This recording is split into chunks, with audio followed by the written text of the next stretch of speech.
என் பேரு ஸ்டெனான். நாங்க இப்போ ஒரு ஸ்பெஷல் சமையல் பண்ண போறோம்.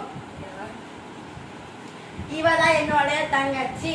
ஹாய், என் பேரு அஃப்ரீனா. நாங்க இப்போ உருளைக்கிழங்க ஃப்ரை பண்ண போறோம். வாங்க.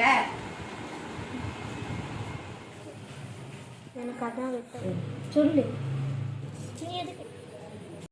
உருளைக்கிழங்க இப்படி சின்ன சின்ன துண்டா வெட்டுங்க. வெங்காயத்தை இப்படி நல்லா நறுக்கி எடுத்துக்கோங்க. ஒரு 3/4 ஸ்பூன் கரண்டி எண்ணெய் ஊத்து. இப்ப நம்ம வெங்காயத்தை சேர்க்க போறோம். இப்படியே 2 நிமிஷம் வரைக்கும் நல்லா இப்ப நம்ம உருளைக்கிழங்க நல்லா வதக்கணும். இப்ப நம்ம நல்லா நறுக்கினதை பார்க்க போறோம். இப்ப நம்ம தேவையான அளவுக்கான உப்பு சேர்க்க போறோம். இப்ப நம்ம 5 நிமிஷம் கழிச்சு இந்த 5 நிமிஷம் வரைக்கும் இப்ப நம்ம நல்லா பொடி சேர்க்க போறோம்.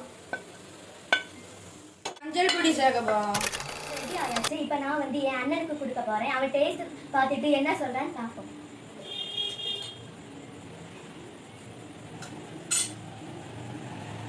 ரொம்பவே டேஸ்டா இருக்குது. இது பருப்பு குழம்பு கூட கூட்டை வச்சு சாப்பிட்டா ரொம்ப நல்லா இருக்கும்.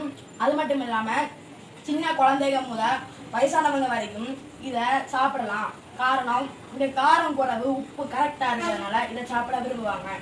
அது மட்டும் இல்லாம இது ரொம்பவே டேஸ்டா இருக்குது. இதே மாதிரி நீங்க வீட்டுல செஞ்சு பாருங்க. பிடிச்சிருந்தா லைக் பண்ணுங்க. பாய்.